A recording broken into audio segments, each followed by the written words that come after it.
तर नंदुरबारमध्ये विकास कामं होत नव्हती अशा प्रकारची थेट टीका करत असताना आपण सत्ताधाऱ्यांसोबत आल्याचं आमशा पाडवी यांनी सांगितलं। याच संदर्भामध्ये आमशा पाडवी यांच्याशी आपल्या प्रतिनिधींनी ज्यावेळेला बातचीत केली त्यावेळेला एबीपी माझाशी बोलताना ते भावूक झाल्याचंही पाहायला मिळालं।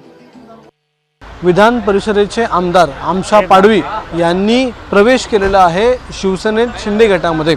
सर, आज तुम्ही शिंदे गटात प्रवेश केला, एकनाथ शिंदे मुख्यमंत्री यांच्या उपस्थितीत पुन्हा एकदा तुम्ही शिवसेनेमध्ये आलेले आहात। गेले 2.5 वर्ष तुम्ही आमदार म्हणून, विधान परिषदेचे आमदार म्हणून उद्धव ठाकरे यांच्या गटामध्ये होते, आज इकडे आलेले आहे। काय भावना आहेत आपल्या, नेमकं काय कारण होतं? भावना एकच आहे, प्रत्येक माणसाला एक सरपंच निवडून देतो तरी त्या भागातला, त्या गावातले लोक सांगतात आपल्या गावामध्ये रस्ता व्हायला पाहिजे, पाण्याचे विषय व्हायला पाहिजे।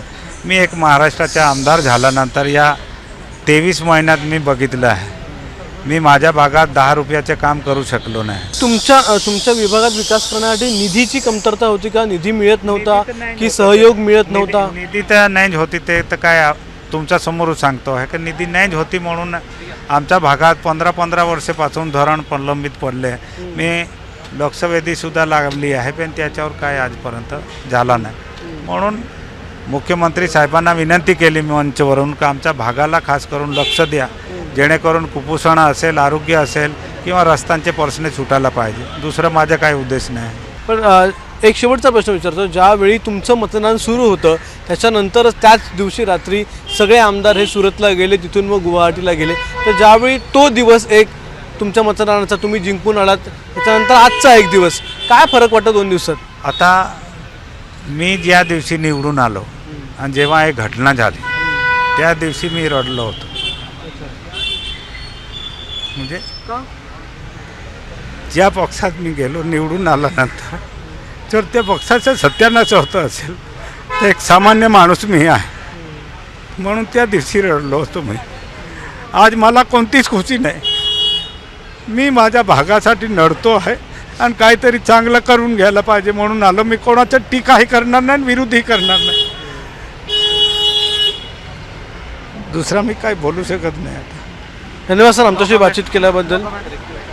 कॅमेरामन विनयसह अक्षय भाटकर, एबीपी माझा, मुंबई। तर आमशा पाडवी यांनी शिंदे गटामध्ये थेटपणे प्रवेश केल्यामुळे याचा फटका हा आता उद्धव ठाकरे गटाला देखील बसण्याची शक्यता आहे, कारण विधान परिषदेमधील त्यांचं विरोधी पक्ष नेतेपद यामुळे निश्चितच धोक्यात येणार आहे। कारण ठाकरे गटाचे असलेले एकूण 7 आणि त्यानंतर काँग्रेसचे असलेले एकूण 8 आमदार, अशा प्रकारे त्या ठिकाणचं संख्याबळ जे आहे ते धोक्यात आल्यामुळे काँग्रेस विरोधी पक्षनेतेपदाची जागा ही ठाकरे गटाला मागण्याची शक्यता देखील निर्माण झालेली आहे। त्यामुळे हा धोका आता ठाकरे गटासमोर उपस्थित झालाय।